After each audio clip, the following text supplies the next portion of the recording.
Hello, welcome to Phoenixville Public Library. I'm Paul Celentano, local resident and car enthusiast. When I was a kid, I wanted to be an Indy car racer and build faster, safer Indy cars that didn't catch on fire as easily. And ironically, I wound up becoming a fire alarm technician, trying to drive like nuts to get to emergency calls. So this is a kind of like a car maintenance, car knowledge class. I'm not going to tell you how to work on them, but I'm going to tell you how they work. Because if you don't know how they work, you're not going to know what's going on with them. Hey, don't. Have a seat. I thought it said 6:45. Oh, Yep, 6:30. I can come back.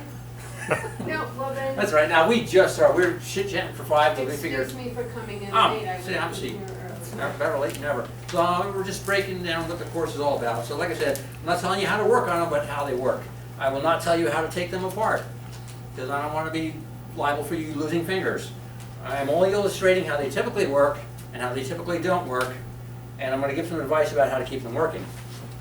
Vehicles have dangers of, this is the big disclaimer, have dangers of every kind, but not limited to burns. You put your hand in the wrong place, you're going to get burned. I was showing my daughter how to change the oil. She's, I don't even know how, she's in her 20s now, don't ask me. And she wanted to start running because and I knew it wasn't going to work out. And I was telling her, like, you don't ever touch that pipe after the engine was running at all. Even if the engine was stone cold, don't ever touch that pipe if the engine was running at all. That engine wasn't running 30 seconds. I spit on the pipe and vaporized. And she's like, wow. Yeah, so it gets hot under the hood. So you can get burned, you can get crushed. There's moving parts, there's sharp edges, there's pointy objects, there's poison gases, poison fluids, acid burns, chemical burns, high pressure hazards, chemical freezes. You can get chemically frostbite from your air conditioner freon if it leaks out and gets you. Spring-loaded devices posing risks for eye and other injuries, and electrical shocks. So you're all scared now, right? Yes. All right, so go out and buy a horse and just don't get kicked. So that's where we are with technology. We're going to go over the major systems, and one of the biggest, most infamous major system is the engine. And so this is a typical cutaway of a typical any kind of engine, and let's go over some parts here. So there's this thing here called a crankshaft, and that's like the, you know, when you pedal on a bike and it has that shaft between the two pedals, that's that for the engine. That would be like the pedal. This would be your leg, and as your leg goes up and down, it spins the crankshaft around. That goes out to the transmission, goes out to the gears, the axles, and to the wheels, and off to the races. This piston goes up and down just like your legs would pedaling a bicycle. The reason why it's able to do that is there's an explosion of gasoline in there that will push it down. But before it can do that, it has to have these two valves. There's the intake valve, which takes the gasoline and the air that the other systems have mixed together. The piston goes down, it sucks it in through that open valve. Then the piston goes back up, and while it's going up, the two valves are closed, and it compresses the fuel and the gas together. And then there's a spark plug, which they don't show here, that generates a spark at about 50, 60, 70,000 volts. There's one now, right in there. And you can see the little tiny gap there will create a spark. And when you get a spark and you get gasoline and air, you go bang. Pushes the piston back down. Now the piston goes back up, the intake valve stays closed, the exhaust valve is open, and out go the gases. So that's how it works. So you have to have fuel and air mixing in, you have to have spark, you have to have compression. Those are the three things that make an engine run. Fuel, spark, and compression. That's all there is to it. Now it creates heat. So the green there is the coolant. We've all seen the green antifreeze. They now come in all kinds of different colors, and it's hard keeping track. And at the bottom you have oil, and there's an oil pump that will go up here and lubricate the valves and lubricate all these little parts and lubricate that, because without oil it's metal on metal, and we all know what happens to that. It grinds it to a stop, and that's the end of the engine. They're what, $5,000? We could do that, right, for a new engine? Sure. But very important to keep the fluids in the engine. So you're going to hear me say a lot about fluids, fluids, fluids, fluids. You got the coolant, you got the engine oil, you have power steering fluid, you have brake fluid, transmission fluid, you got the, if you still have rear axles in your car, you have axle fluids, you have the windshield washer fluid, a lot of different fluids. It's getting expensive now too. The antifreeze is about $20 a gallon. So those are the moving parts in there. Also, if you notice there are springs here, it's where these valves go up and down, and that's where they seal right there. This one's closed, that one's open. They have a cam that goes around. The cam is like an eccentric circle, so it's not round. And as they go around, they push the valves down. These are held together with a timing chain that you don't see here. But we'll go to the next one here. And let's see, count the page down. Look at that. This goes through the 4 cycles. So the intake stroke, the piston goes down, the fuel and air comes in, like I was saying. It gets to the bottom, and it goes back up with both valves closed, and it compresses it. When it compresses it, both valves are still closed. The spark plug, in this case, it's this fuel injector. I'm sorry, that's a diesel engine. I was going to say, Yeah. how come you're showing Wrong us slide. a diesel Yes, the diesel. engine? So with the diesels, they don't have spark plugs. They just have such massive compression that it just gets so compressed and so hot. As soon as they inject the fuel in there, it explodes. And then it pushes the piston down, and then it has to go back up again to exhaust the gases. And as you can see, the crankshaft is rotating the whole time. I wish I had a video for that, but the gasoline engine, let's see, which one's this? That's gasoline. Thank you. Okay, it skipped the slide on me. Same deal, except instead of injecting the fuel in there, it has a spark. The fuel and the air come in through here, fuel air mixture. I guess it's just an air mixture on diesel. I don't know much about diesels. All I know is it's they have their issues. Sometimes you need a diesel engine. I'd never want to own one though. The fuel goes bad, and it's mostly a truck thing. And if it's a truck thing, then if you own a truck, it should be making money for you, or you should just be so rich you can buy a new one every 3 years and not worry about maintenance. So let's go down to the next page. That's a diesel, and then so you notice there was electricity involved with this. So let's go with the electrical system in the car first. One of the first things that we always have to replace in the car is the battery, and so you have a battery, you have a starter. There's the alternator and some other stuff down there. We'll get into that in a minute. Fuse box, gotta have one of them. There's the ignition switch. This is a very simplified version of what the charging system looks like.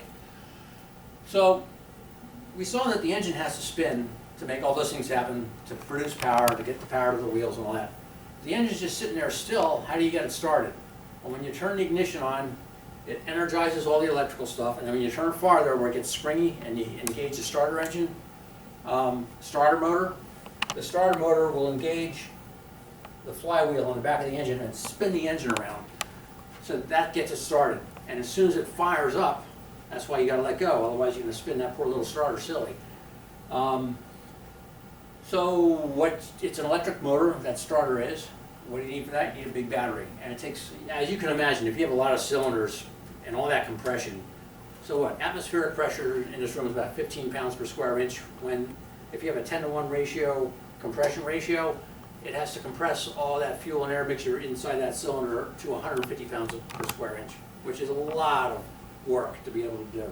You got a bunch of cylinders doing it, plus all the other moving parts. You have to have a very powerful motor, and a very powerful battery. Where are the cylinders in that? Oh, okay, so you see those 4 wires?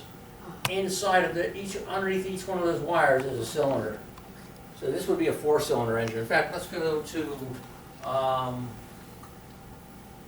this one.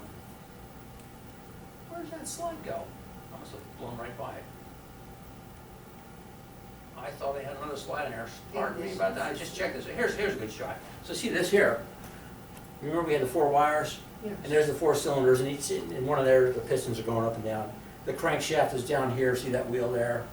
And it goes up there, and this guy, that's the starter motor, was attaching to the flywheel to spin the back of the engine and spin the whole engine. And I did have a slide, and I just checked it yesterday, I don't see it here, showing the different configurations of cylinders. So like this would be a 4-cylinder engine, 1, 2, 3, 4. And it's straight, in one straight line, so it's a straight 4. Sometimes they'll call it an I4 or an L4. If you take 2 of these engines and you kind of make them together, that's a V. And you have 4 here and 4 there, that's a V8. Chrysler had a 6-cylinder engine that was legendary, still is. And they slanted it down. It was straight up and they slanted it. They called it a slant 6. And that gave you a lower hood line. You couldn't break that engine. I had one that got I cried when I sold that car. That thing would just always run. I sold it for $200. Guy came all the way down from New York to pick it up. Mhm. So what Well, now? wait a minute, like, so you were back talking about, like, the engine, where does that air compression, you said it like the 150 pounds? Yeah, so, okay. So How let's does go- all that air get in there? So when, four-stroke gasoline, intake stroke, so the piston's going down, and if the piston is going down inside that cylinder, it creates suction, right? Okay. So that's called the vacuum. We'll talk about vacuum later. And the suction with this valve open will suck the air in. Over here's the air filter, Oh, Yeah, that's what the air. the air filter- intake, yeah.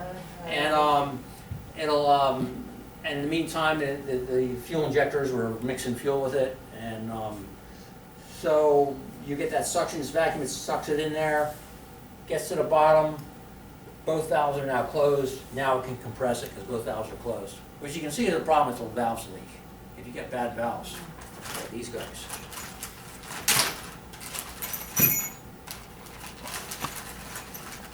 This came out of my little Geo Metro. See how that one's white? I had an antifreeze leak in there, and from the head gasket, we'll get to them later. This isn't, And where are the valves on the image? right there. And this used to have springs, you can see the shiny parts where the springs used to be. And, this has carbon deposits on it. That's typical of the intake valves, because the fuel and air goes there and it's not burnt up yet, and it will deposit on there, and you just get carbon buildups on there. And it's kind of like a heart valve, it gets clogged up, and then it's going to affect the performance because it's not getting the proper flow. The exhaust valves tend to be cleaner and whiter because they get all the heat coming on them. This one happened to get some antifreeze on it.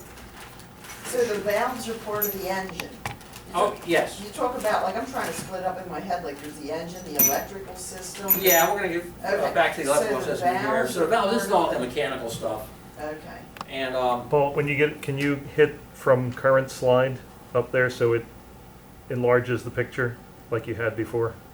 oh, okay. Click from current slide up top. This one. No, just click on up top on the menu. It says from current slide, No. left side. Left side. Let's see. Oh, there From it is. current slide, it Ah. says. Up There we go. Yeah, okay, there we go. Okay, Neato. great. So like I said, this is I can't bring an engine block in here, way too much. Even my little Geo Metro Oh, yeah, weighs a okay, little so we bit. could, okay. We can go outside and look at one. Very good, I was My Geo Metro is resting peacefully in my driveway right now. My wife won't let me buy new tires for it. And it's got 313,000 miles on it.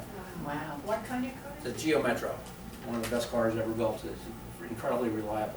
So, you're not gonna find them anymore. So, I remember them, yeah. yeah, most of these parts are from it. Was it a German car? It's Japanese, but it's actually made by Suzuki, marketed by GM, and built in Canada. GM got their dirty little fingers over it and made the wiring garbage. So this is a, so there are the valves. And as you can see, there's these puppies right here. And they go up and down like that as required, depending on where the engine is. So we go down to, that was the gasoline, that was the diesel, and now we're at the charging system, because we know we have to make this thing get started to spin, so we have to have a battery. You notice these two battery terminals here. They have to be kept clean. And if they get a green corrosion on them, and you ever see wires that get green and corroded? Yeah. That's bad news, because electricity doesn't go through that green corrosion. And it takes a lot of power, like I said, to spin this thing. And if you get green corrosion on there, not only will it not be able to get the power through those wires to the starter to spin it, by the same token, the alternator may not be able to charge it properly. So how do you keep those Clean, clean? I did not bring my battery cleaner with me. Well, you gotta take the terminals apart, and once again, I'm not gonna tell you how to do it. Where's And the spring? I advise you don't do it unless you are really good with tools. You can explode the wrench right in your face. If you short those two terminals out with the wrench will turn into molten steel and you'll get burned and blind and everything else. If you touch the wrench to the positive one, and touch any part of the body of the car that's grounded, that is also dead shorting the battery. That battery has, they're usually rated for like 600 cranking amps, which is an immense amount of power. Yes? So if we have an auto mechanic who we trust, and we take our car in for regular maintenance, when would, They're not gonna what tell kind you. of maintenance? So you're not gonna find it during a state inspection, they're not gonna look at it. Can we request that they Do a check our multi-check. battery, Yes. multi-point check or? Yes, you probably have to spell it out. You know, they sell like at the different dealerships, will go over 100 different things in a car for $39.95, which I find hard to believe. You know, if you bring it back a week later and the thing won't start because the battery's all corroded up, get your $39 back. But you can open up the hood and just look at them. Right, but Yeah. I'm saying you don't think that we should risk the opportunity to clean it, so Right. we Take- would ask our. What you might want to do as we go through this, just make a list of the stuff that I recommend that you check every now and then, because we're going to go through a lot of things to check now and then. I've never bought a new car. I've had new cars for company cars, never owned one. I routinely run my cars until they rust out, period, or until my daughters wreck them. And that's why I buy Ford Tauruses, because they've walked out of every single one, including the 18-wheeler that smacked her across 3 lanes of highway at 180 degrees and just Ben Hurd the entire side of the car with the rotating. It was a disaster. We drove it for 2 more months. So after you get done cleaning those things, they make a special tool that goes over the post to clean them, and then another that cleans the inside of that clamp. You spray it with battery terminal protector, and it will keep them from corroding to some degree. One thing you don't want to do is wash your top of your battery off with baking soda solution to get rid of all the acid all over it, because the baking soda solution will get inside the battery and discharge the battery. It'll ruin the acid in the battery. Battery runs on acid. So the battery has a lot of things that can kill us with. It's got battery acid in it, it's got a lot of power, electrical power behind it, and it can blow things up and melt metal into our faces. So that was in the original disclaimer. So the starter, there's no maintenance for the starter. That starter will fail when you least want it to, and your car won't start, and you're either getting towed or you're going to fix it in the parking lot. The alternator, same deal. There's no maintenance for the alternator. It will eventually just fail on you one day, and when it does, you'll be driving around, you notice the lights are getting dimmer because the alternator's not charging the battery. The alternator provides all the power. It's like a generator. They were originally generators. Chrysler turned them into alternators, long story. And they generate all enough power to run the engine, all the electrical parts of the engine. It'll run the blower unit, the headlights, the turn signals, anything electrical in your car is going to get run off this poor little thing, putting out like 100 amps. When that thing dies, all your electrical needs will keep on using the power. Where's it going to get the power from for your fuel injectors and things? It's going to get it from the battery. The battery will start going down. Your lights get dim. The radio gets softer, and you say, "Uh-oh, maybe the battery light will be on too." And once again, it'll be a red light. And if you notice that, find someplace safe to land and just raise your hand and say, "I need a belt." You know, you're done in the water unless you want to go and changing this guy out. What about the alternator belt? This guy, yeah, so that's the thing you can maintain. So did I bring the alternator? No, I did not. But I did bring the alternator belt. As you can see in the Geo Metro, it's a very tiny little belt. Most of these things are this long. And the modern engines have multiple grooves in them. Okay, they used to be one big V belt. So these tend not to snap anymore. The old V belts, they would get like a big crack in them and they would break or slip, or you just couldn't tighten them anymore. How these guys wear out is they will get cracks in them, and it's a good idea to replace them every so many thousand miles, which is in your owner's manual. And it's a good idea to inspect them once in a while, because you could get some debris up in there between that and the pulley, and it's under a lot of tension, and you get a little rock or something in there, and it'll damage it, and it'll wear out prematurely or just flat out break. And what happens on these guys is basically this has 4 V's in it. There's 4 V's in it. And the V's will fit into the grooves on the pulley. So what happens, how these really wear out is the V's start wearing down till they get thinner and thinner, and then they'll slip. So you start it up in the morning and you hear that screech. It's probably the belt's going bad. probably time for a new belt. This is a tensioner, which the Geometro doesn't have. This came out of Chrysler. And so on the Geometro, you would have to tighten the belt with a tool and then tighten the hold down bolt so that it keeps it tight. On most modern cars now, though, they have a tensioner whereby you have to get the belt around all the different pulleys. I'll try to pull up a picture of that. And then you, without losing any fingers, you put a wrench on this thing so it moves it out of the way. You get the belt over it and snap into place. Just, you know, you get a manicure. They're self-tensioning, the newer ones. There's no adjustment on the new belts. But the belts still wear, they still have the grooves. If you notice, this is flat because in this application it went around a groove pulley maybe. Let's do that. It went around a groove pulley, but it also went around another groove pulley and probably got wrapped around this guy like this for flatness, for the flat side. I'm going to see, you know, it may have a slide in here. We don't have to do that. So the maintenance thing to look is look for cracks. See this part right here? That's where the grooves would be on this one. Once again, you got to get under there. Don't do this with the engine running, by the way. I'll tell you what you can do with the engine running. See, that's an alternator pulley. That's probably the, this is a simplified drawing. That's probably the air conditioner. That's the crankshaft pulley.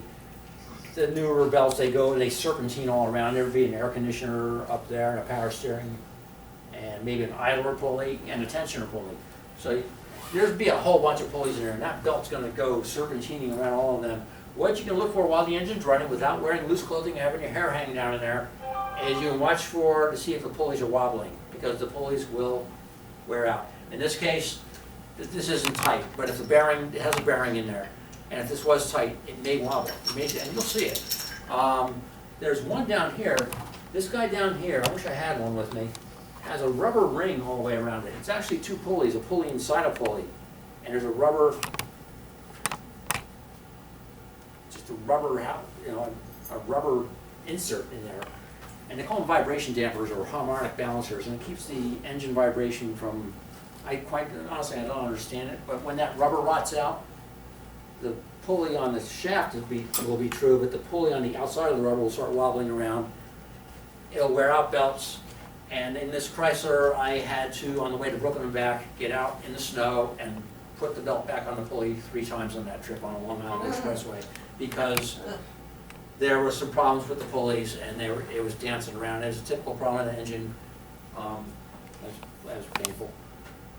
There's your ignition switch, of course, and it's all tied in. So that's really the electrical system that you have to know about is the battery, the starter, and the alternator. That's the basics of it. Everything else is gadgets and gizmos. Okay, wait. Yep. So that is, I was going to ask you, that's the electrical system. The major part of it, yeah. Okay. I mean, so, you but I could spend the wasn't rest of your sure. life chasing wires in a car. I used to chase wires in buildings. I would chase a wire in a high-rise before I go chase a wire in a car. It's very that complicated. And I'm not exaggerating. I used to chase down bad wiring in very large buildings. And I was good at it.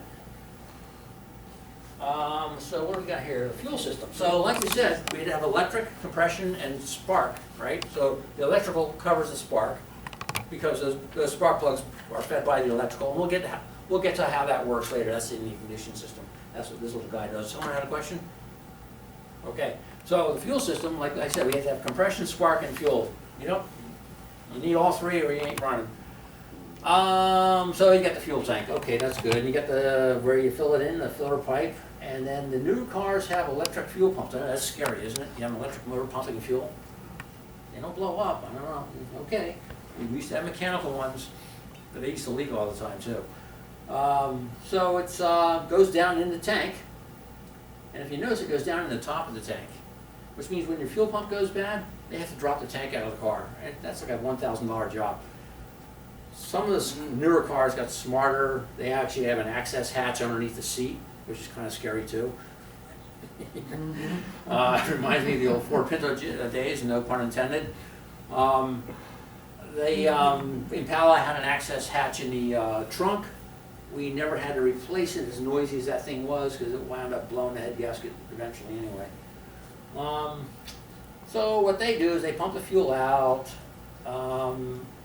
and it'll go out this way through a filter, which everybody ignores nowadays. We used to change them routinely every 6 months.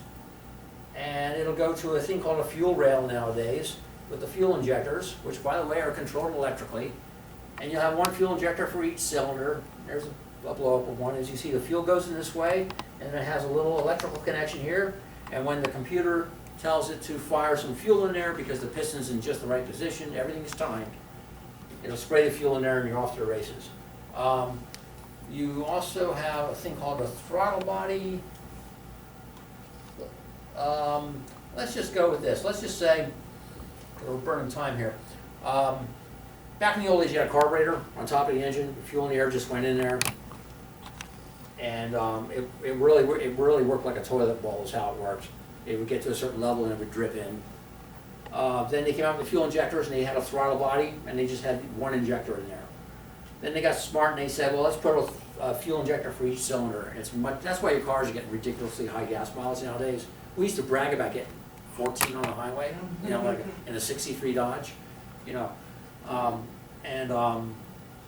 But that's why the cars are faster, cleaner, and more efficient now, is because of fuel injection. That's why you don't get carbon on the valve. Like the valve I showed you with that little bit of carbon, I used to pull them out of carbureted engines that were just caked on there. I mean, you could take a hammer and a chisel and do a Michelangelo on it. There's an old carburetor there. Remember those big round air filters? The newer cars still have air filters. They're usually a weird size, and they usually cost 3 times as much as the old ones used to. And also, it's not held in with a wing nut anymore. Yeah.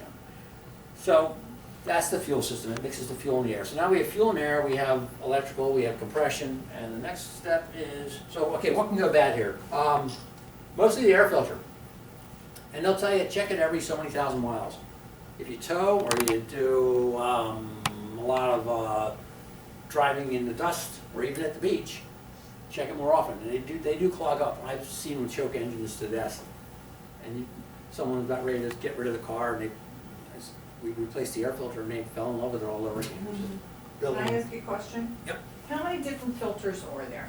Okay, so there's the air filter, there's the fuel filter, there's another one called the cabin filter. That's for the air coming into the car. So you know those vents you have underneath the windshield, at the bottom of the windshield on the front of the car? Air actually gets sucked in there, and rainwater goes down there, and it's allowed to drain out of the bottom of the car, by the way. So the air actually goes in there. It's called the cowl, and it can go into the HVAC system, which we'll get into later. Some cars have cabin filters and some don't. Nice thing about the cabin filter is your car stays kind of clean inside. You're not getting the pollen in as much. Bad thing about the cabin filter is it restricts the airflow. You don't get as much airflow as the HVAC system should be giving you. If they design it right, they put a big enough filter where it's not a problem. When it gets clogged, that's a problem, because now you can't get any air in there, and your heating and your air conditioning will get kind of lame. So how often should they be changed? As often as they get dirty, and they're usually not easy to get to. Some cars are behind the glove box, which aren't too bad. Others, you got to take the whole front of the plastic cowling apart, which is painful. Ford Tauruses are like that. I think the Chevy Impala was like that too. But a lot of the cars have them in the glove compartment box. They're expensive too. They're like $20 a pop now. There's one place that wanted to charge $50, and I said, I can't. I just can't pay that kind of money for it. And I went someplace else and got it for half the price. So he agreed. You know? Where was that they were doubling it? It was just one of the local shops, you know. Oh, okay, And I think it's, mechanic? Oh. no, not a mechanic shop. It was the parts stores. Either Advance or the other one. Oh, okay, yeah, no, Shop just- around, shop Yeah, around. I get you. And I'm not putting one down the other. They gotta charge you what they pay for it, you know. So the air filter, it's not gonna be as easy as a wing nut anymore. It will involve cut knuckles and things to get the air filter out and take a peek and see how dirty it is. When I replace them, what I do is I'll take a black magic marker and I'll write the date and the mileage on it. And I'll just keep a spreadsheet at home. So I can pull up any information I've ever done on any of my cars. If I find I burned through a pair of brakes in 20,000 miles, that's a red flag to me. Well, you know, I just replaced them. So, yeah, keep records. It's another good thing. The fuel filters on cars don't get replaced very often anymore. They recommend them like every 100,000 miles. I don't know if anybody gets it done. I never did it in that metro. Probably should. It's a pain getting into it though. So, let's go on to the next thing.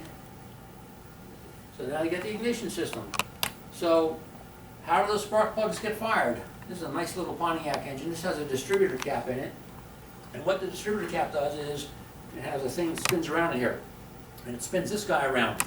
And this guy connects to a little button in the center, right there. So that when he spins around, this little tab here spins around, it'll send the electrical signal, like 60,000 volts, to each one of these.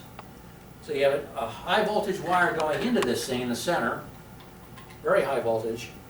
You have this guy's picked up the voltage, he spins around and sends it to each one of these as the engine spins, and it's all timed. Timing is everything, right? And let's see, so this is what they call a mechanical distributor. What goes wrong with these guys are a few things. Now, that's a mechanical distributor. A lot of the modern cars, most of them, all the modern cars now, I mean, I own antiques. They got rid of the mechanical guy, and they put a solid state thing in here called a, I'll remember it. Oh boy, this is called a power pack. It's not called a power pack. It's oh, shame on me. Anyway, so this guy spins around, sends it out to 3 other wires. This happens to be a 3-cylinder engine. Yes, they did make them. That's the reason I bought the car, so I could say I own a 3-cylinder engine. Oh Yeah, it gets 50 miles a gallon, so yeah, Wow. I got bragging rights. Wow. So now, as you can see, this guy has an 8-cylinder. You can see him, he's labeled 1, 2, 8, you know. And like number 8 goes over the other side to number 8-cylinder, number 1 goes over here to the number 1 cylinder, and underneath each one of them is the spark plug. So this would have 3 wires going to the 3 cylinders, which by the way would be fed by the 3 spark plugs, where the spark plug goes. Come on, you. There's a spark plug over here. There it is. Had it in a plastic bag. There we go. I didn't put it back in a plastic bag, though, it's gone bad. So it happened to go like this. And there we go. And he's coming off here. Now imagine there's 1 for each cylinder, plus the feeder that comes in off.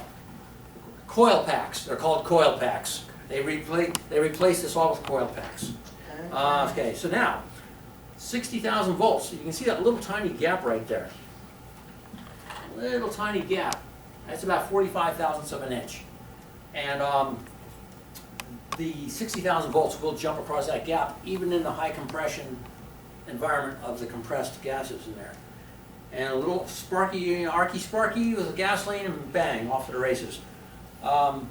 This thing may fire, if on that car at 60 miles an hour, it was firing, this spark plug would be firing about 1,700 times per minute. So you gotta imagine this stuff's gotta be pretty dead accurate. Yeah. What can happen with the distributor? The distributor, if you're having that device rotating around in there, it has a little spark every time it does that. It's gonna wear off the tip. It's gonna wear off these little connectors in here, these little contacts in here.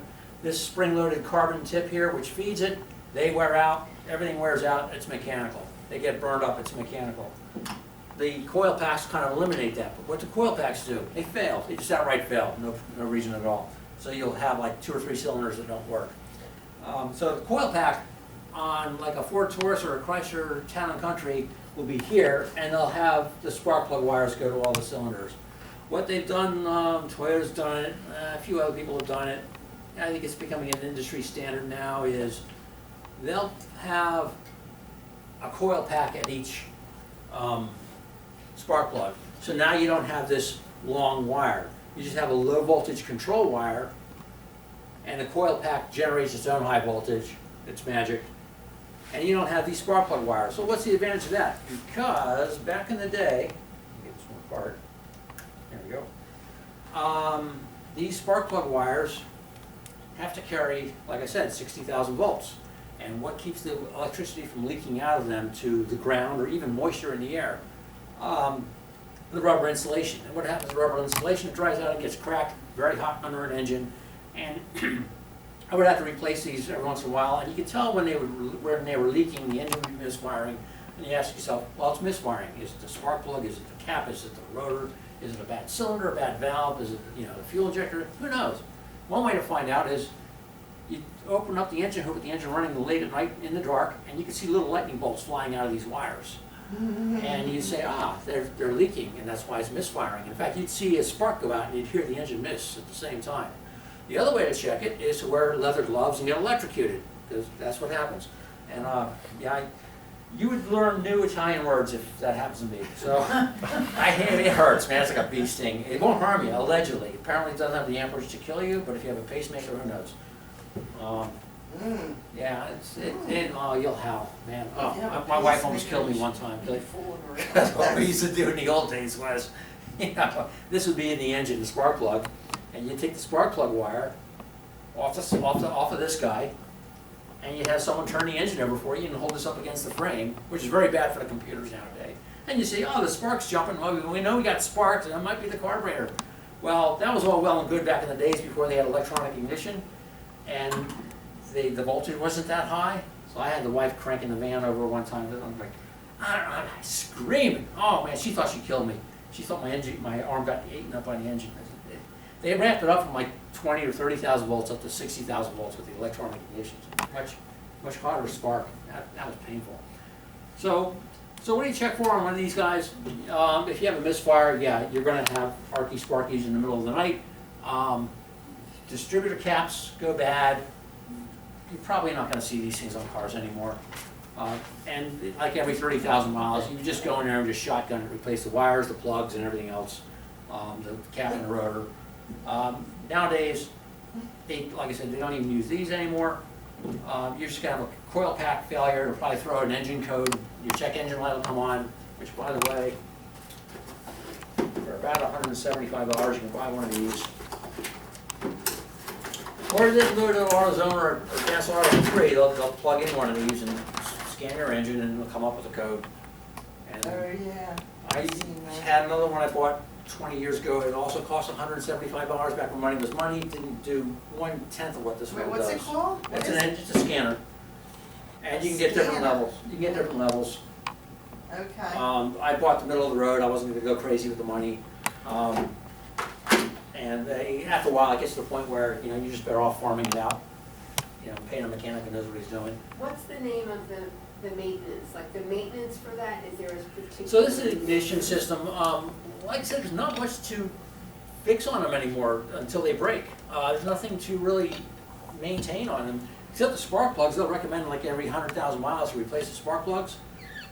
Spark plug failures can happen for several reasons. One is if the engine is leaking oil and antifreeze, it'll foul the plug and you won't get that gap. It'll bridge the gap or it won't fire. The other thing that can happen to these guys is the tips can wear off. They just corrode away from all the electrical sparking. They're making them with exotic metals now, platinum and stuff. I don't see them wear out anymore. I don't see them foul up anymore. What they can do though is see the ceramic. That's the Achilles heel. Ceramic gets cracks, and what happens with that is it starts sparking out just the way when the wire wears out. So they recommend replacing them every 100,000 miles. Most cars. I just don't replace them anymore. I'll say fail. So. Go ahead. Okay. If you were to take the car for an inspection, they always check those? No, they're so hard to get to. It costs a lot of money to pull them out. That's why they make them out of the exotic metals, because the engine compartments are so confined. You just can't get there from here anymore. I had a set of plugs for the Impala. I just never replaced them. I bought them. I tried getting to them, couldn't get to them. They just sat in the trunk until the car died from the head gasket. So, you have a question? Mine's off topic. I wanted to tell you something. I want to see how weird this is. My dad used to do something way back when. I mean, it was where he would do something with the spark Set the plugs, gap. timing the gap or something. Setting up. So I said it was like 40,000ths of an inch here. How weird is that somebody would do that? No, back then you had to, because the gap would grow like 1,000th of an inch for every 1,000 miles. But what was he really doing? He would be squeezing this little piece of metal in tighter and put a gauge in there to measure it. And they were typically 35 thousandths of an inch back then. So everybody, I thought he was just too cheap to buy a new sport. But you could gap them, you could clean them. The Achilles heel is the ceramic. When the ceramic leaks, you're done. Okay. But you're saying you can't get to them now. Yeah, you really can't. Most of them you can't. Now, a lot of some, after you have a 4-cylinder engine, they're real easy. They're right on top of the engine. They put the coil packs right on top of them. You can't see them. By the time you have to get them to replace them, when you go to take them apart, all the plastic pieces break off for the wires. It's painful. So that's really the ignition system. Not a lot of maintenance going on nowadays, like I said. And then you have the emission system. This is a problem. This is always throwing the codes. Check engine light.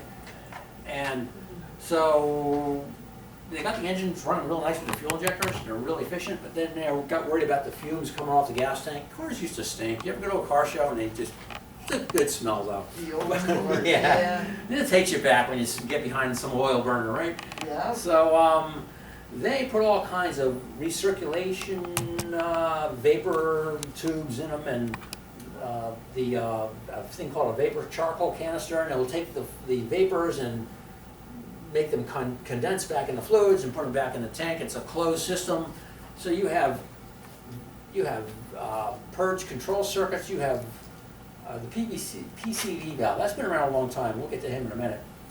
The vapor canister, they got little purge valves in there and sensors, and they're all made out of rubber and plastic, and the seals, and they get old and they leak, and the hoses get cracked and they leak, and it'll throw a code like a vacuum leak code. And, once again, not a lot you can do for maintenance. Sometimes they say replace the charcoal canister every 100,000 miles or so. Read your owner's manual, but this is a big problem.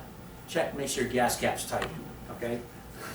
When we get our cars inspected, the emission Yeah, system they'll is test it. part of what's tested. Right, so what they'll test is they'll hook a nicer computer than that thing to your engine computer, and they'll scan it. And if everybody shows up as, with good information, you pass emissions. They also test the gas cap for leakage, which is why they always ask you for your gas cap key.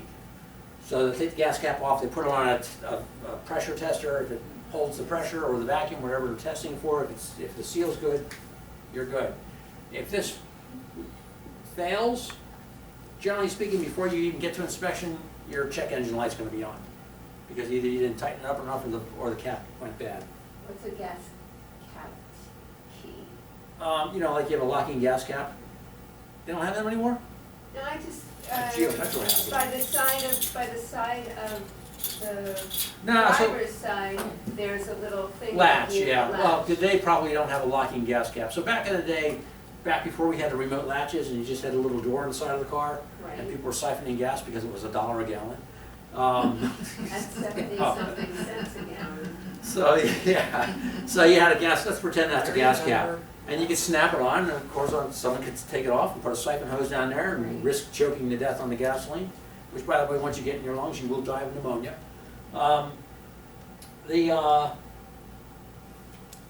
had made them with a little key on them, and so that's why when you go to the emissions, they'll always ask you, do you have a key for it, if your car is lockable. They ask everybody, because if they don't ask, you're going to be 5 days away, and they're going to have the thing up in the rack, and they're nuts. We can't test it. And oh, by the way, in Pennsylvania, if you can't test it, the emissions, they won't even bother with the mechanical stuff. My Metro won't pass now because the computer won't talk to the station, and so I can't get it inspected anymore. That's why it's retired. Let's see. So these are like a lot of vacuum lines. Here's some here. Rubber hoses. They dry out. They get cracks in them. If you're under the hood, look around for dried out, cracked up stuff if you have an old car. Look for like oil seepage where they connect the stuff. What's considered an old car now? I'd say anything over 10 years old. Mileage really doesn't matter for this kind of stuff because it's all age related for the way they die. So like I said, I like people to know the different systems because you know, if you didn't know your house had electricity, you probably wouldn't be looking for dead light bulbs, right? This is a 4-cylinder engine. This is what the cooling system. So as you can imagine, gasoline produces a lot of heat. Yeah, even electric cars have cooling systems. I always wonder, why do the electric cars cost so much? They don't have power steering pumps. They don't have transmissions. They don't have, you know, the engine is like, has 2 moving parts and a couple of bearings. Why do they cost so much? I'm complaining to my brother, he owns a Tesla. I always kid him, when are you getting the new exhaust system on that car? So anyway, I said, they don't even have cooling systems. He said, yeah, they do. They cool the battery pack down with a cooling system with antifreeze. Who knew? So this is a good old-fashioned gasoline engine, and what you got here is these little jackets that surround the cylinders that they flow the coolant around. It's antifreeze, it's ethylene glycol for the most part. It's very poisonous for people and dogs. Dogs like drinking it because it tastes like sugar. So you got to be careful if it's leaking. And so you have a radiator, and you have a heater core, and you have your blower unit for your HVAC, you know, for your heater, and you have a water pump. They call it the water pump. It's actually called a coolant pump. Where is that? There it is, right there. Just replace one of them. Not a lot of fun. A thing called a thermostat. We'll tell you what all these things do, and the fan, and the overflow recovery tank and hose, which we used to call the barf tank. Because back in the day, before they had these things, you had the radiator cap, and it just had a little tube. And when you climbed a mountain in your 57 Dodge Custom Royal and got to the top of the mountain in the Sierras, remember seeing it as a 4-year-old? The radiator would boil over and it'd just spill out all over the environment. Nobody cared. So it would barf. So they come out with barf tanks. A barf tank would go right here, next to the radiator. And if it tends to overheat, or actually everything expands when it heats, right? The fluids don't expand when they heat, but the fluids tend to have air bubbles in them and it will expand. It goes into this tank in here, right here. There'd be a tube. Let's put a tube on it, right? That fits. Look at that. And we'll go up here to the radiator. Now this one feeds from the top. This is an old one though. It's from the 80s. And it goes in there. So the radiator cap would release the pressure because you don't want, otherwise you're going to blow things up. And it would fill this tank up. And then when the engine would cool down, it would siphon it back in. Ain't that magic? You have a cap on top of this. You go there, you can check the level. They tell you what should be cold, what should be hot. And just in case, if things get really ridiculous, we put another tube on here for when it boils over, it'll safely discharge the hot fluid on the ground and become an environmental disaster. We'll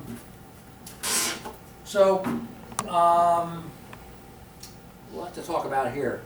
So the radiator is here. So the engine gets hot. It heats up the coolant level, the fluid in the block. The water pump circulates it around, sends it out through this radiator hose. Got one of them here. There's one. Into the radiator. The radiator's got a tank on the top on this one, and a tank on the bottom. Sometimes they mount them sideways, so you have a left and a right tank. And this tank, the top one, has the cap on it. A lot of times they don't even have that now. They put they'll pressurize these things. Ford does that. I hate it. They have a lot of thin little tiny tubes in here with fins on them. So the tubes have hot fluid going through them. Disregard this guy down here for now. And with the fins, they're able to dissipate the heat. If the car is driving, the air gets forced through it. If the car is sitting in traffic, the fan will be spinning behind it. Nowadays they have electric fans. And draws the air through it, dissipates the heat, and now it goes into the engine cooler than it came out, goes back in the engine and absorbs the heat, and around it goes. You have a thing here called a thermostat, because what you want to do is have the temperature up to about 195 to 200 and some odd degrees to have the engine warmed up. Engines like running at that temperature. So you have a thermostat that controls the amount of flow to keep the engine at that temperature. In the meantime, someone got smart and said, hey, you know what? It's awful cold driving around in wintertime. Let's take some of that hot fluid, run it out here through this little tiny radiator, which is the heater box inside your car, go back out this way, And now we have a heater in our car. You got the blower unit, you have that air duct that, well, actually, this is, that's inside the car. Remember the one for the cow? It would suck the air in there, and that's your defroster, and your heater, and your vents. You're nice and toasty warm now. So what can go wrong with this system? Water pumps leak. Water pumps, I didn't have one. I don't know what I did with that thing. I just did a scrap mill run. Threw out a lot of parts, unfortunately, turned them into beer money. So what you have a lot of hoses, right? So they're gonna crack and get brittle. Years ago, routinely, we would replace these things every 3 years, period. Now the rubbers are so high-tech now, I very seldom have to replace these things. If I have a radiator that goes bad and I gotta pull this hose off of here, it's probably all distorted. I'm gonna put a new hose in. I'm gonna put a new thermostat in. If the water pump goes bad, I'm putting a new thermostat in. Thermostats will wear out. And there's a gasket in there. Generally, the water pump is a moving part. And we all know moving parts go bad. So the moving part, it's spun by the fan belt, and we saw the fan belt before, and it spins the pump. Let's pretend this is a water pump. And it spins it around, and it's got to have an external drive unit that has to go through, it drives a shaft that goes through a housing that spins a propeller that churns the water. Well, that shaft has to be sealed so that the fluid doesn't leak out of the shaft and leak antifreeze. Seals will go bad, or if the bearings go bad, then the shaft will wobble in a seal, and a seal, which is one of these guys, and one here someplace. Ah, there's one. This is actually an axle seal. Wow, this one's bad. They're meant to be round, so they hug around the shaft nice and tight. If the shaft is wobbling, it's not going to maintain a good seal on the shaft, and it's going to leak. And symptoms of that will be you'll be finding green puddles under your car or antifreeze. Another problem you'll see is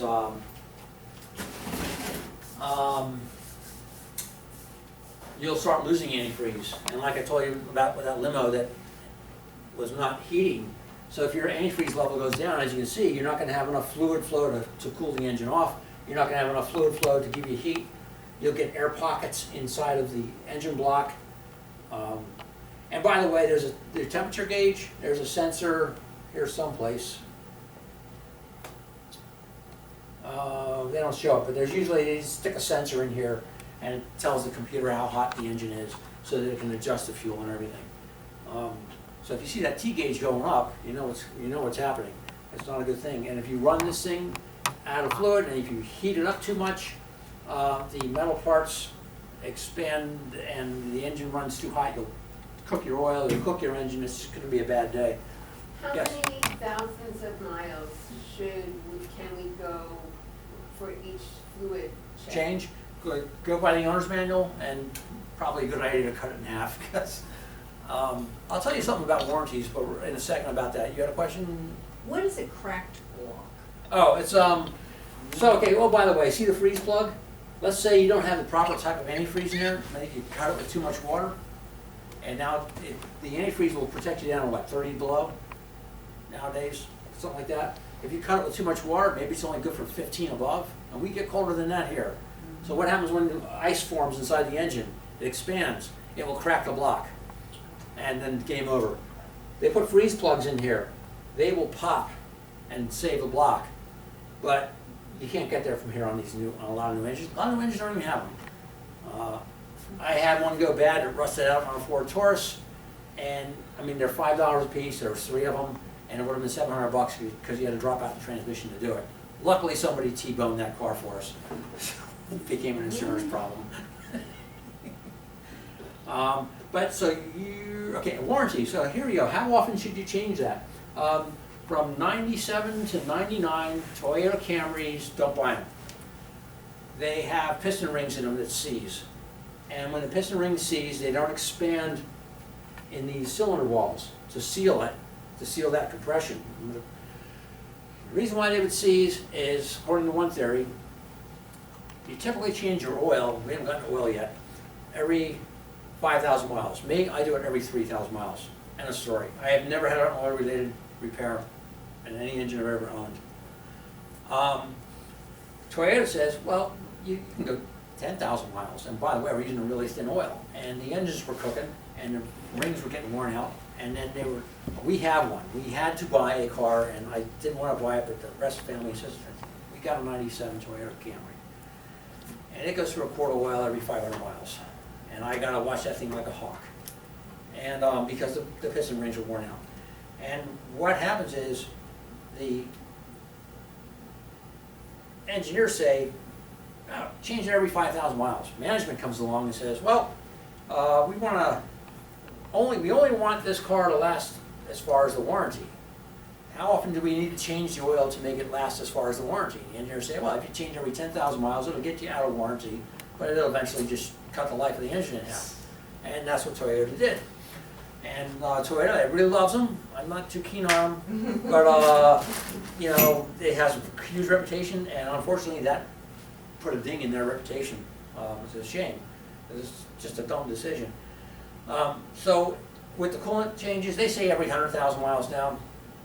I'd like to, you know, go by the owner's manual. Some of them say less, some of them say more. The Impala told us every 100,000, only put the orange stuff in there. They started having bad intake manifold gaskets in those engines. People were throwing out their Chevy Impalas from the year 2000 a lot. I turned it over to green at the advice of a mechanic, and I changed it more often than it needed. And we finally got 179,000 miles out of that car, which is unheard of for a Chevy Impala of that vintage. People were like, and I was disappointed. I figured this should go forever. My opinion, they should run forever. So on top of here, see, this is the top of the cylinder. There's a thing up here, a block of metal called the cylinder head. That's where the valves are. And there's a gasket right here, that yellow part there, and the head sits on that gasket. And now that the engines are made of aluminum, the aluminum heads tend to warp over so many thousands of miles, and then you get a little bit of clearance here, and a little bit of antifreeze starts sneaking into the cylinders. And that's, they say you need a head gasket. It's really not the head gasket's fault. It's the fact that the head warped, and you only need like 30,000ths of an inch to make it bad, and they'll start seeping in that way. So the head has to come off. You get a new gasket, and then before you put the head down, you take it to a machine shop and they shave the head flat so it's not twisted anymore, and off you go. That's where the valves live, up in there. So that's the cooling system, and it affects the cooling of the engine and the heating of the interior. The radiator caps, they go bad. These tanks, they're all plastic now. They crack, and you'll see it dripping out of the front of the engine. Not a lot of maintenance, just make sure that the antifreeze gets changed and that you have the proper ratio. So when you buy, it used to be you buy 100% strength and you cut it with 50% water, and that got you down to, I don't know, like 40 below, and the boiling point would be at a certain level. And in fact, they told you not to put it in straight. And now so that was the green stuff, and then the orange stuff, then they got the Asian blue and the Asian pink, and oh, it's insane now. And you got to look up every blessed thing now on your car. And don't always go by the owner's manual, they're not always right. So you want to check the level, and you can see that in this tank. When the engine's stone cold, you can take that cap off and look down there. If you find out there's no fluid in here, but there's still in here, that means it's not siphoning back. Why would that be? Because it's sucking in air someplace like a bad water pump seal. And then you start getting air pockets in the block. So how do you know if there's enough antifreeze in there? Okay, so in this it'll say like cold, hot, it'll have the levels. In here, do it when it's stone cold, it will scald you. It's 200-degree water. I mean, it boils lobsters, you know. And I don't know about you, but I like having skin. You gotta make sure that's back on nice and tight. And if you look down the radiator, it should be like at the bottom of the neck. So you have the tank, you have a little neck there. It should be right about at the bottom of the neck. You can't overflow it because it's just going to wind up in here anyway. But if it's down and you're seeing like the little thin tubes, you got an issue. Have your mechanic either change it every once in a while, you know, depending on how often it has to be changed, and he should know better than not to use the wrong kind and not to cut it with too much water. You can buy it pre-mixed nowadays, I think it's 20 bucks a gallon. It's also important because not only with the cooling, but also we don't want it to freeze, we don't want it to boil off at a low temperature, but it also keeps the system from corroding. So you get corrosion in your cooling system, you're gonna get bad things happen. Your water pump's gonna fall apart, the bearings, the seals will go bad. These little fins inside of here, these little tubes, they clog up, and if they don't flow water, the capacity of your radiator goes down, and you will have no cooling capacity, and the engine will overheat. By the same token, you clog that guy up, you're not gonna have heat in the winter. We've all had those cars, right? The cars that the heater doesn't work. Yes, Yeah, that's them, because they would get clogged up with gunk. They have really high-tech antifreezes now, so that's usually not a problem anymore if you maintain it. Fluids, fluids, fluids, fluids. Oh, and by the way, the automatic transmission has transmission fluid. They run it through a couple of tubes here, through a little tiny transmission cooler in here, so that the cold coolant will cool your transmission off. So if you overheat your engine, you may overheat your transmission. And now you're out $5 grand for that, and $5 grand for that, and it's $10,000, which you can't even buy a used anything for 10 grand anymore, right? So it's money's money. So that's the cooling system. Here, the exhaust system, which is part of the emission system. Hit the engine, remember those pipes you spit on and it turns into water vapor instantly after 30 seconds? That's them right there. We saw where the exhaust valve lets the exhaust out, goes in, and it passes by the first oxygen sensor, catalytic converter, second oxygen sensor, muffler keeps it quiet, and out the door it goes. You get leaks, you might smell fumes, or you might get kind of loopy with the carbon monoxide. You'll hear it, you may hear it. You can see where they connect the parts together. They rust out, the bolts rust out, and they'll separate.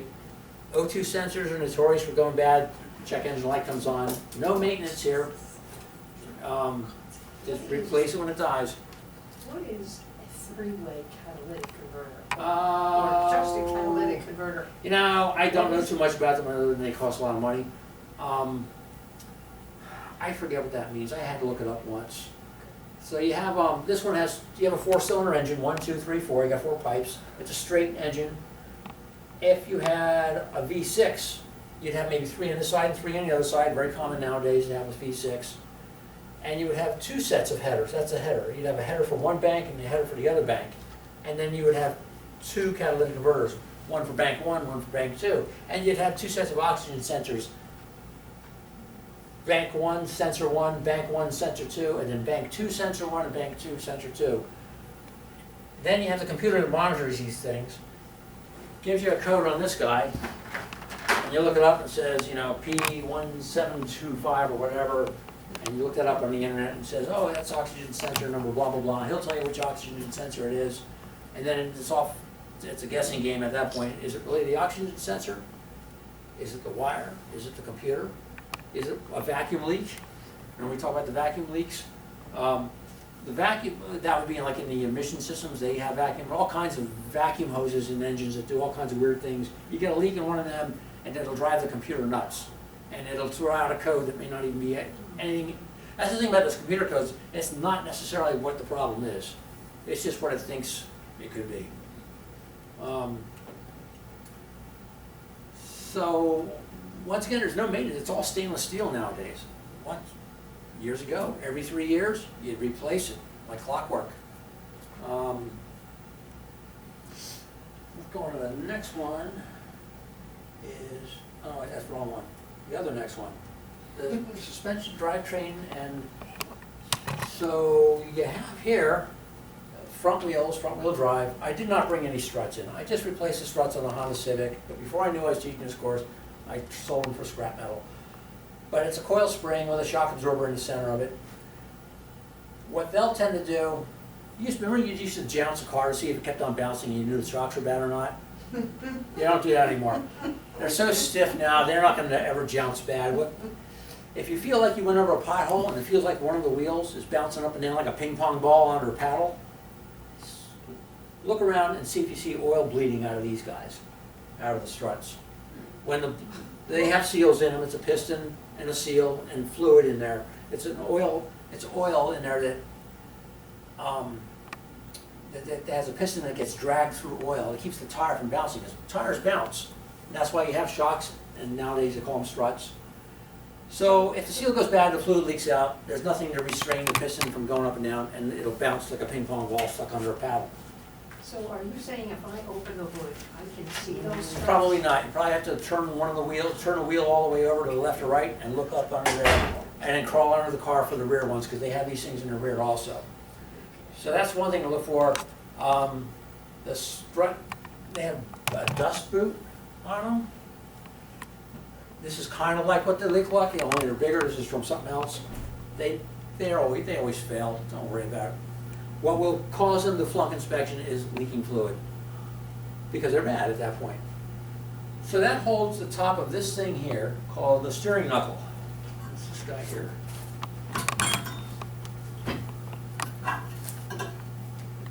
So as you can see, here we go. That is this guy here, and the strut, there's two bolt holes. He clamps onto that, it goes up, and that's what holds your car up. Then you have a thing called the tie rod, which goes into here and connects to this guy, like that. And as you turn the wheel, and I'll show you on the next slide, there's your steering rack. That's where your steering wheel goes in there. See that? That's this guy right here. And then it all connects. And then as you can see, there's some threads on here. That's how they that's how they adjust the alignment to make the toe in, toe out. Because they increase the length of that rod, tie rod, or they'll shorten it up. So the tie rod goes into the knuckle. So what wears out on this is a ball joint, and we all know what loose shoulders feel like, right? They get loose shoulders in them, and it'll flunk inspection. And then this is the inner tie rod. This goes to the rack right here. This also has a ball joint. This one's all locked up though. It gets loose, and that's why your steering gets loose. It will flunk inspection.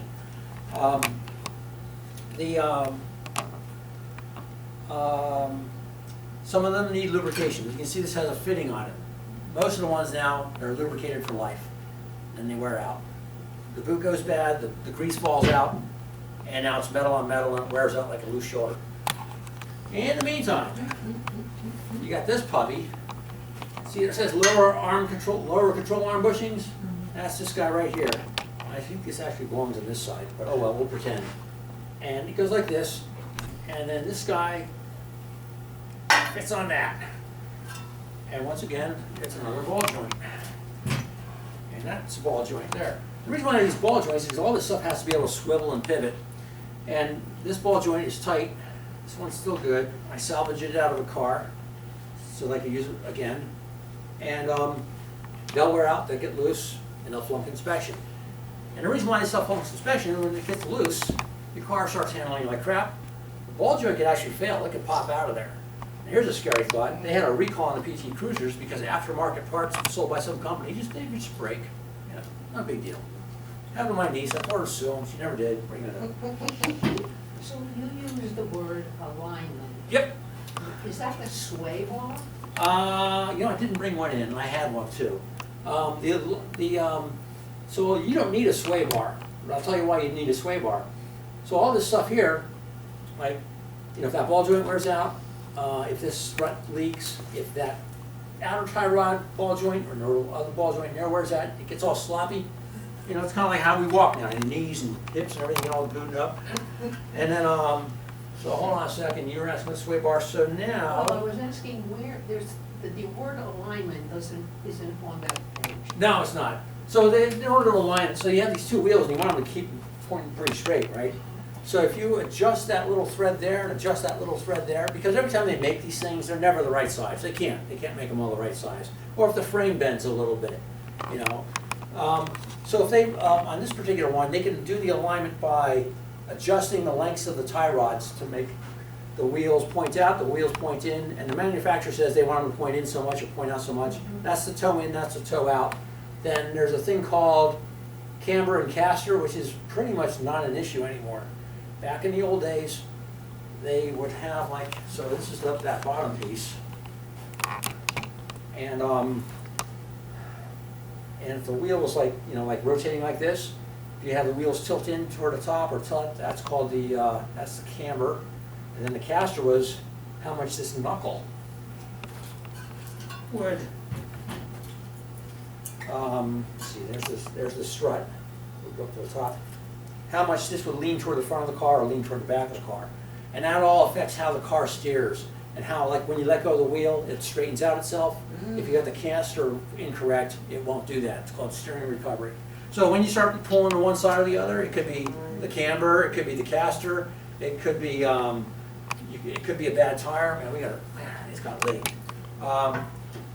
Axle shaft, that's this guy here, goes into the transmission. There's a seal that goes here, so the transmission fluid doesn't leak out. These have joints in them because it has to be able to flex around. What usually fails on these guys is you very seldom see the joints themselves fail, but I don't know if you can see there's some cracks in that rubber. All the grease will fly out, make a mess. It'll flunk inspection. If they flunk your CV joints, these are all called CV joints. See that crack? I condemn these. I figure I can wait for it to totally blow up, or I can just replace them and they're on sale. So I got them. Brake rotor, brake pads. So the brakes are there. This is a rotor. This is a rusty one. It should be nice and shiny. Where are the brakes? Right here, tucked under behind the wheels. And if you have a car with really big slots in the wheels, you can tell how much meat's left on these pads. As you can tell, there's nothing left on these things to speak of. In fact, they've chipped away. They've overheated. Once that line disappears, they're too thin. They'll flunk. And once that line disappears, they'll flunk. You can see they're pretty thin. The new ones are like ridiculously thick. I can't bring them in. They're in the car. So what these guys do is, just like a 10-speed bike, they squeeze this guy, which, by the way, as you can tell by these 4 bolts, 4 holes, go into this guy here, and of course the tire bolts to that guy, right, the wheel. And that's what squeezes them, keeps it from spinning. This should be all shiny. You see something pitted like that, this is why you should always run your car every week. It sits around the driveway, it's going to get looking like that. These are all junk parts, I don't care. What makes that happen? So you got this guy here, this guy here. So this, the brakes fit over it like that, okay? So let's pretend that other shoe's in there. And this holds it all together, don't worry about that. Hydraulic brake fluid, we're talking about fluids. And the pressure goes into here. Once again, if that hose gets cracked, you get air in the lines, air compresses, fluid does not. So if you get air in that line, it will compress the air so that this brake won't react as fast as maybe the other brakes, or the pedal's going to feel soft. You can get air in your lines for a variety of reasons. This is a piston and cylinder assembly here. The fluid goes in here. If this thing leaks, that's just a dust boot, but there's another seal in there. That will cause leakage, and when you leak fluid, you get error in systems. So that's your front end of your car there. The sway bar, it just makes the car handle better. Some cars have them, some cars don't. It keeps the car from tilting so much on turns. And it makes a world of difference. So you have a Ford Taurus and a Mercury Sable are the same car. They put sway bars on the Sables where they didn't have them in some parts of the Tauruses, or that could be a bad story. All I know is that Mercury handles it a lot nicer than that Taurus ever did. They put better stuff in them, that's for sure. That sway bar has a bushing. Yeah, okay, so there's a sway bar and sway bar bushings. So the sway bar, these 2 bushings here wrap around the bar itself, and they have bolts that anchor it up to the frame of the car. That's rigid. Then this guy comes over here and he connects to this A-arm, or control arm, and you can see the hole there is where a sway bar used to go. And as this thing goes up and down on one side of the car, it moves that sway bar up and down. But the other side of the car is not going up and down. So that sway bar is getting twisted. So now what happens is, let's say you lean into a turn and you're turning tightly, and this wheel really wants to get pushed up because you're turning this way. It twists that arm, that sway arm, to help pull the other one up as well. And so instead of the car rolling, the car will kind of squat, and it keeps it level on the turns. You keep the car level on the turns, you get more contact on the tires on the pavement, and Geometro has sway bars front and rear, and that thing will out-corner anything on the road. It'll out-corner Corvette and Mercedes, and I used to blow them out on the exit ramps all the time, because it would take me a mile to get up to 50 miles an hour, and you're trying to cut me off, I ain't slowing up. It just took me a mile to get up to this speed. So you're not cutting me off, I'm gonna suicide it to the ramp, and I win every time. And I blew by them on the curve, and of course, they got me on the horsepower on the straight, and they look at me, what the hell is that guy driving? So what we got here? Brakes. Well, here to talk about brakes, right? So this is a disc brake. There are also things called drum brakes. They're horrible. If you get a car with four-wheel disc, you're living large. They put these drum brakes in the rear. Garbage. So what you got here is you got, remember the fluid lines, right? So this is all steel. These lines are all steel. They will rust. This is the hose, as opposed to a brake hose as opposed to a brake line. They tend to wear, they'll get clogged up too and cause you problems. Yes? What kind of brakes do most of us have? Mostly you have disc, everybody's got disc in the front now. Yeah. A lot of people still have drums in the back. I have Ford folks on, I don't know, even the new cars, yeah, they're still putting drums in the back. The drums do hardly any braking anymore. It used to be about 60-40, now it's like 75-25% of the braking. 75% of the braking being done by the front wheels. So the cars they have four all-wheel brakes? All-wheel drive. All-wheel drive. Different story, we'll get to that. So you got the brake pedal, it pressurizes the fluid, it distributes the fluid to the different wheels, and that's all well and good. If you have anti-locks, you have sensors in here that will sense that one wheel has frozen up, and the computer will release the fluid using these relays going to that wheel, so that wheel can roll and get its traction back again. That's the master cylinder. You can pull the cap off of that, or actually you can see inside how high or low your level is. That's right up against the firewall, right where the driver's wheel is, because it's on the driver's side. A level of what? The brake fluid. Yeah, if it's getting low, sometimes they have alarms now to tell you to get it low. If they're getting low, it's probably because your discs or your disc pads are wearing out. Because as they wear out, they don't spring back as far. They don't these don't really spring back, but as they wear out, they get like this on the disc, and the fluid level goes down because this piston is extending out farther than it normally would at rest. And that is an indication that your brakes are wearing out. So you can tell by that. It should be clean looking. You don't want to contaminate it with water or anything, so keep that cap on good and tight. Once again, like I said at the beginning, fluids, fluids, fluids, fluids, check your fluids. Check the oil, of course.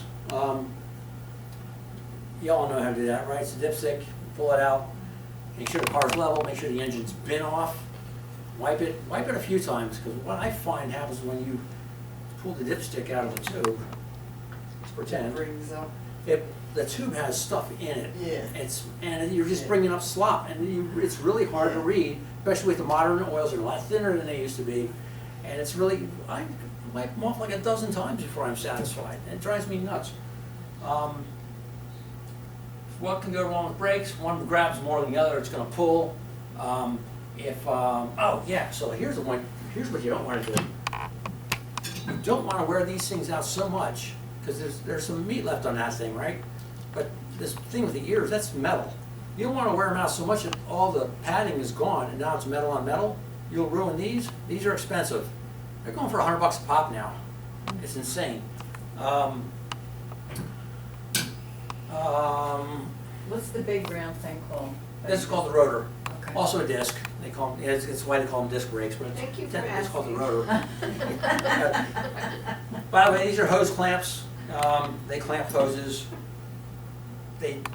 If you take one off, probably a good idea to replace it, because once you crunch down on them, you kind of damage these threads. I have a collection of them in my basement, from new ones, old ones, and guess what?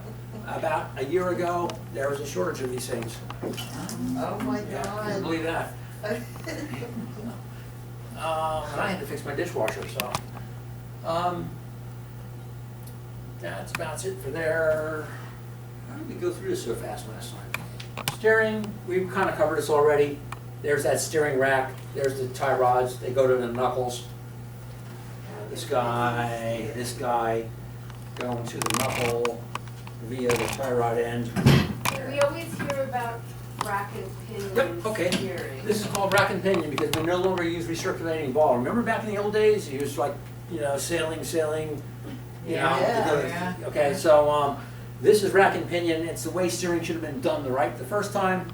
And so let's say this is a gear on the end of that shaft, and it has teeth on it. And then inside this housing here is a flat rack with teeth on it, and it's just tooth to tooth. No nonsense with the recirculating ball. I don't even know what they were thinking when they had those things. They were just really sloppy cars. Cars were horrible once upon a time. And then a power steering pump, of course, that runs off the belt, and that gives you the power assist. Geo Metro does not have that, so that's why it's such a fun car to drive. And oh yeah, the power steering reservoir, check that fluids. They'll mark on the side how much it should be. Check the owner's manual, find out what kind goes in there. You don't want to put the wrong kind in there. That'll be a mess. Let's see, page down. Wheels and bearings. Okay, we kind of covered the knuckle thing here. If you notice, there's got to be a bearing in there, right? If you hear noise coming from one of your wheels, it could be the bearing. If you let it go, it's going to make a mess. Where'd that bearing go? There it is. This one used to live inside of that guy. And I'll show you what happened to this guy. I don't even know how this happened. Previous owner or something. This is what they call the race. And the little balls, they'll rotate around in here. You all see ball bearings, right? And you can pass that around. It's pretty clean. It's got a bunch of nicks in it. There you go. See the nicks in there? Okay. And see the nicks in there? And those balls are hitting those nicks all the time. So how the next get in there? I don't know. It's really weird. And this thing sounded like an airplane, that front wheel. It sounded like a propeller during an airplane. And I didn't have any money to fix it, and it let it go so bad, for so long, so I was going to put it at the time. I actually ruined the whole hub. It egged it out. I put new bearings in there, and it's still wobbling around, and I go to the junkyard and get another one of these. And they're like hen's teeth now. So, there they are. And you see that the grooves in there? That's because this is front wheel drive. It's got the grooves in that shaft, and this guy here, you ever see that big nut sticking out of the center of the wheel? Yeah. That's this guy here. See the grooves in that shaft? You go through there, that end goes to the transmission, spins it, and down it goes. Nothing really happens bad with these things, except for these boots go bad, and sometimes the joints go bad. I think that problem's been solved. They had that problem years ago. There's the spindle, there's the hub. Like I said, I wore out the hub on mine. That's a self-contained bearing. You just bolt that thing up to the side of the hub. A lot of cars have that. This is old school. You have to take them apart. This is rebuildable. That's not. You just throw it away and buy a new one. Another $100. Tires. This is what you really want to know. So tire wear patterns. This is important to know. If you see the shoulders of the tire wearing out, it's probably under inflation because of the way the tire flexes. They will tell you on the door jamb of the car that it put 26 pounds in the tires. They do that so that when you ride it out of the showroom, it rides like $1 million. And soft tires do ride nice. They handle like crap, and in Chester County, you're going to blow them out when you hit a pothole. So I always buy tires that have a high rating. So you can buy tires that are 35, they're rated for 35 pounds.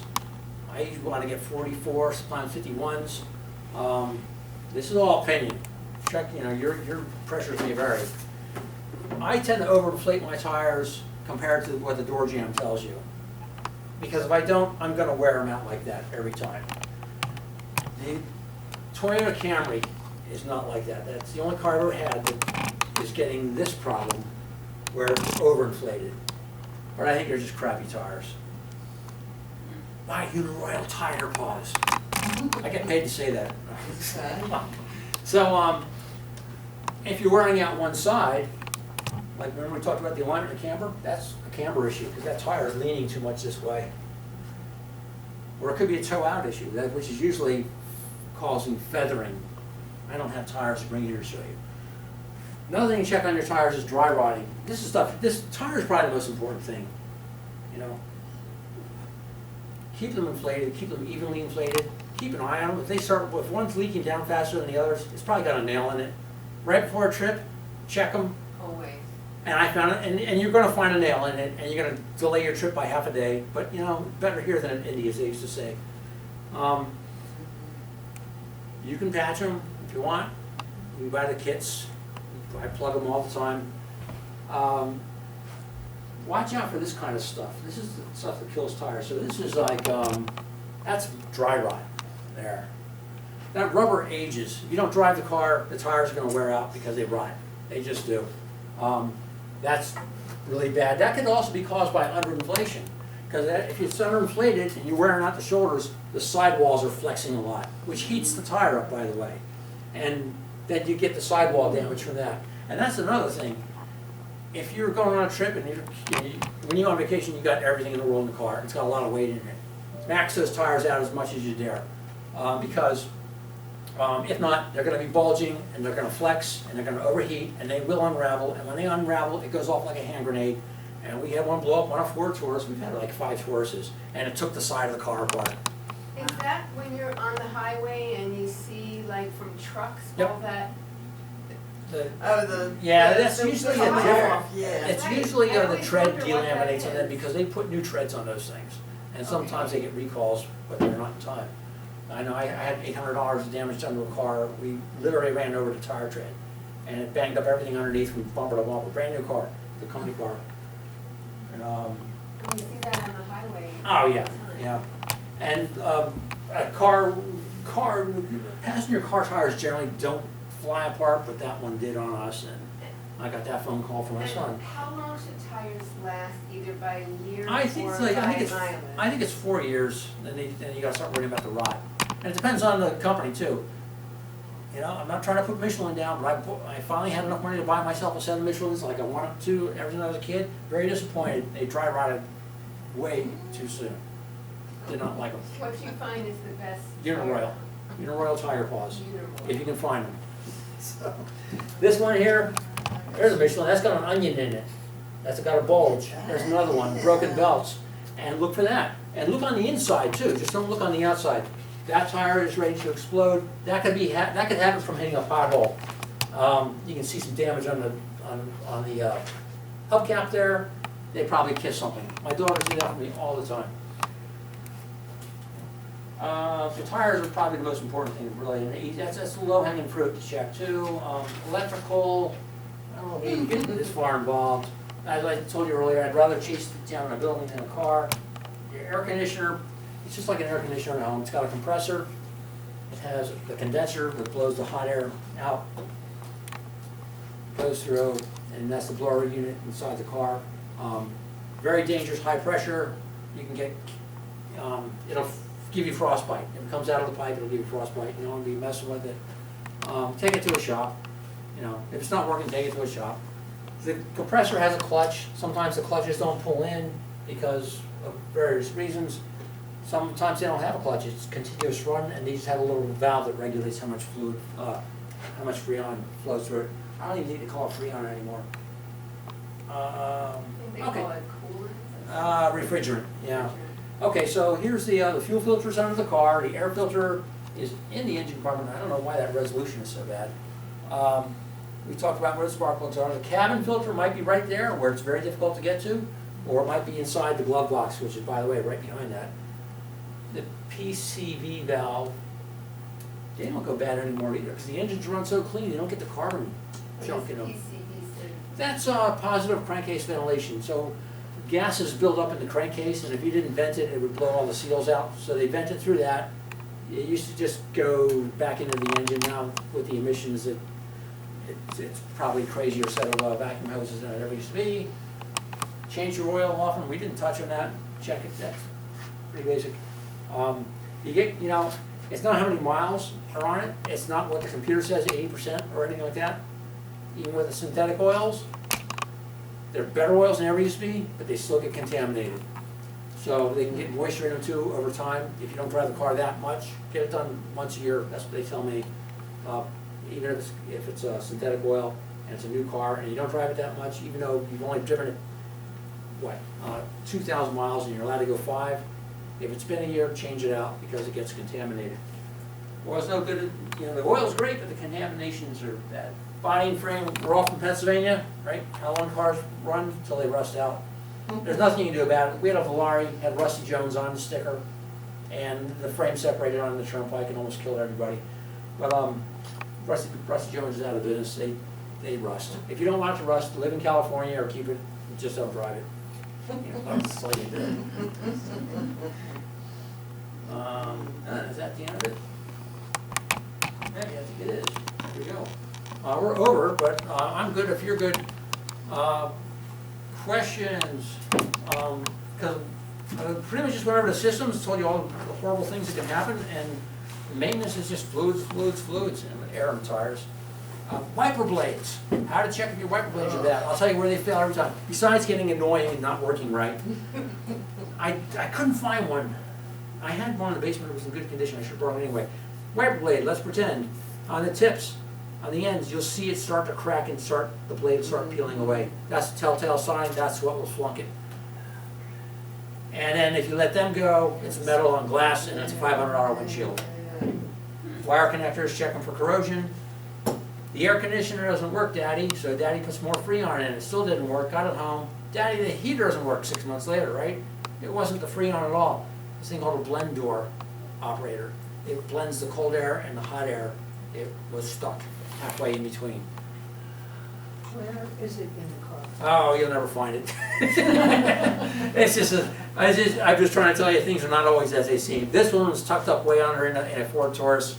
This is why I got these girly arms, so I can get up in these places. And what's it called again? It's called a blend door motor, blend door operator motor. They'll have a different name for every car. And it's got a little electrical connector in there, and it's got a motor that spins the shaft, and the shaft runs a baffle in the vents, and it says, I'll let cold air in, I'll let hot air in, or you can blend it half hot, half cold. And it just, Ford in its infinite wisdom decided to make it fail. That's really about it. I think we showed you everything we got here. So I was Thank thinking you. about, Yep, you're welcome. It's a lot to cram in 90 minutes. Well, But,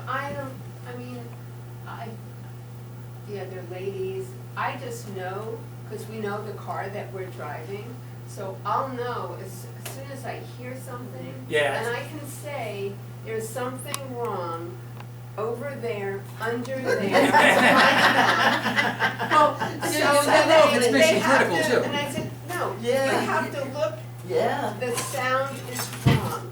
So like, The vibration is wrong. if you hear these And things we're right. squealing, and it's too late at that point, you've already trashed this guy, but you're probably out of brakes, too. You never put your foot on the brake pedal and the pedal pulses? Yes. That's because this guy's warped. Time for a Yeah. new one. They used to be able to turn them and make them smooth. They don't do it anymore. Not enough meat on them anymore to do that. I ask you a question, if you push down on the brake pedal and it kind of like, That's not cool, yeah. what is that? That's probably air in the lines, so the air is compressing in the brake lines, so you're not getting a lot of pressure. Or it could be that master cylinder we saw, see if we can find it real quick. Could have internal bleeding. Find that, there it is. This guy here, so when you press down on the brake pedal, it pushes that piston in there, and then it pushes the fluid out. That's a reservoir.